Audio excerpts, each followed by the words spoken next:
Hey, everybody. Remember, if you're a fan of the Tennessee Volunteers or just sports in general, please like, comment, and subscribe.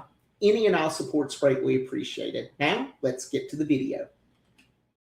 Hey guys, how's it going? Happy Sunday. I hope everybody had a good Valentine's Day. It's a rainy day here in East Tennessee, but wanted to tune in with a video today. Our Vols had a huge win over LSU last night.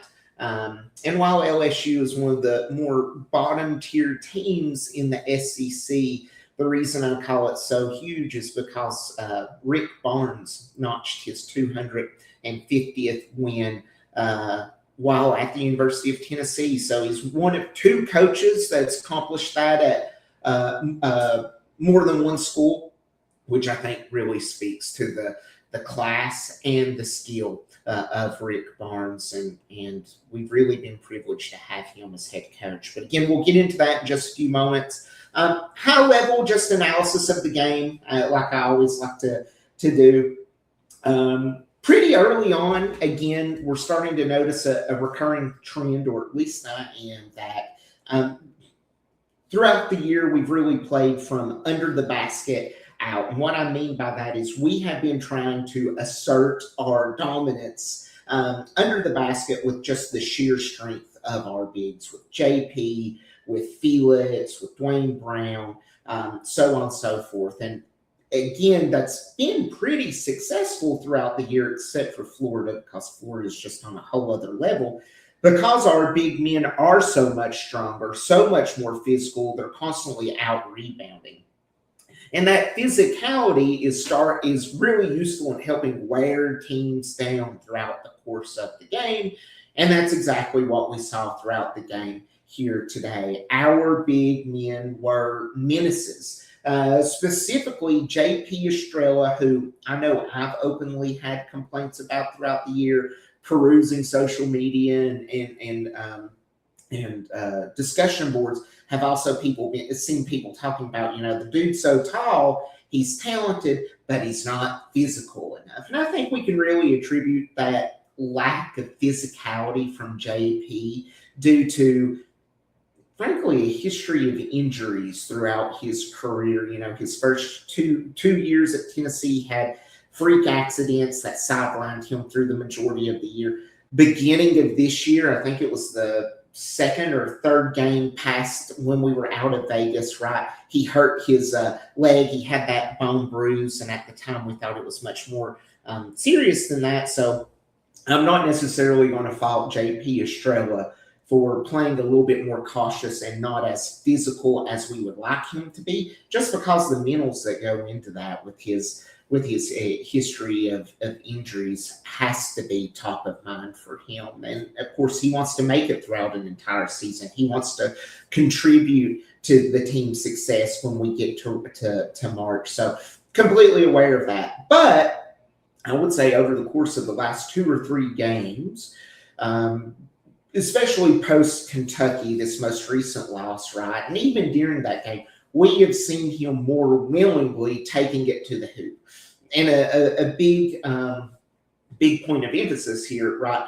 One of his best, or one of his most iconic shots is like this Kareem skyhook, even though it's not him putting it over his head. It's more him just kind of jumping it into the basket, right? So, he shoots those at a pretty high clip, not always goes in. It requires some touch. But as of the last couple of games, rather than that little, JP skyhook, he has been taking it and trying to slam it down, or taking it to the hoop and trying to draw contact and draw fouls. So, again, that physicality has been key. If he can continue to become more physical and more of a force under the basket, pairing that with Felix Para in the starting lineup, we're going to continue to out-physical most teams you encounter. There are exceptions, like I can think of Arizona with Awaka. I can think of Florida and just their whole just smorgasbord of just these big men that are physical, they can shoot. But except for that, Tennessee is one of the most physical teams under the basket that's in the NCAA right now. And then, of course, we're continuing to see Nate Ament, and we saw this in the second half and in the first half, taking over games. He's more actively calling for the ball. He's more actively driving to the basket. And rather than getting pushed down and being out physical, we can see him starting to actively hunt for that contact. So early on in the season, again, he was passing up, driving to the basket, or he was getting the ball out of his hands because teams were being overly physical with him. There was a game plan that was out that the more physical you are with him, you're going to get the ball out of his hands and you're going to eliminate him as a threat. And also he was pretty cold from three. So, if they're challenging him to shoot, teams weren't really paying for it. The second half, once the calendar year hit 2026, Nate's been like a different player. And again, I've said this throughout many of my videos. We've seen this slow ascension. He's getting better. He's developing. He's becoming more physical. He's becoming more reliable from the free throw line. His three-point shot is starting to improve. These are all things that are trending upward that is going to continue to benefit us. And we saw that, and it was evident throughout the game. While he did not hit a three-pointer in the middle of the game, he did have yet another productive game. 36 minutes, 22 points, 6 of 19 from the floor.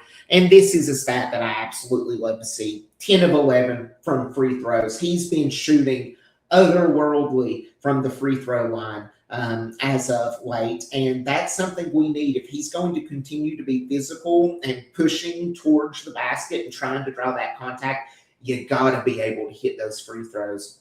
And I want to say he shot 85% or better from the line since, mid to late January. So something has switched with him, and I do think we can attribute that to his confidence just slowly growing.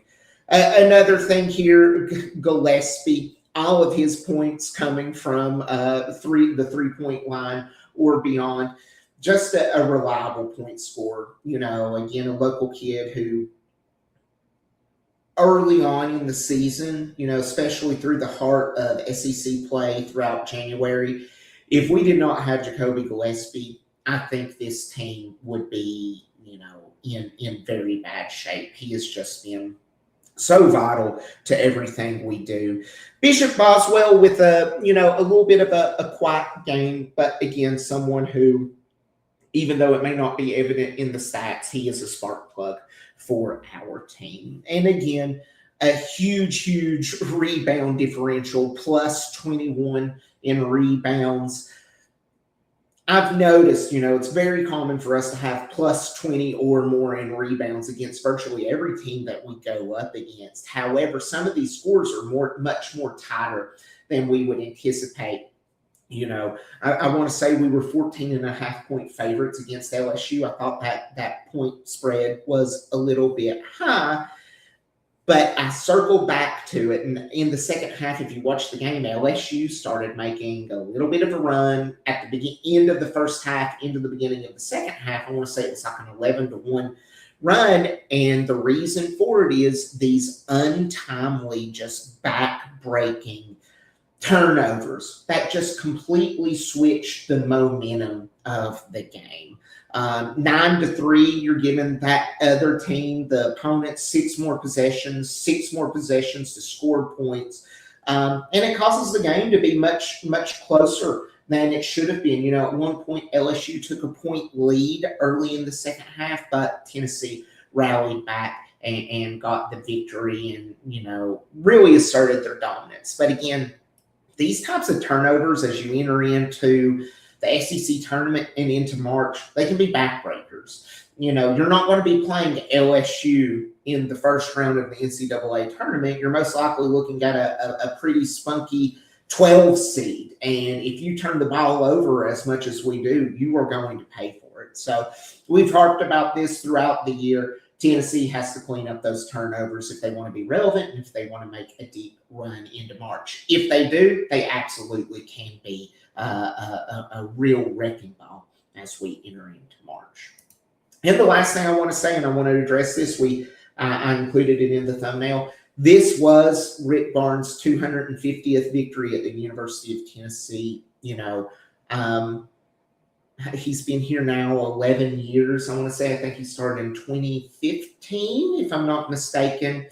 Rick has taken us from, under Bruce Pearl, we were great. Then we had Donnie Tyndall and then Conzo, where we did okay. But Rick Barnes has really made us an absolute powerhouse in the SEC. And I know I've been critical of Rick this year, but to sit here now sitting at 18 wins, very well poised to get into the low 20s by the end of the season. And this is somewhat of a rebuilding year to a degree. Yes, we have Nate Ament, but we have a lot of young freshmen who are getting valuable experience. And it just really goes to speak to the coaching skill of Rick Barnes and the quality of man he is. So kudos to you, Rick, on the 250th victory. I wish we could get another 250 wins out of him. Who's to say we can't? Maybe Rick coaches until he's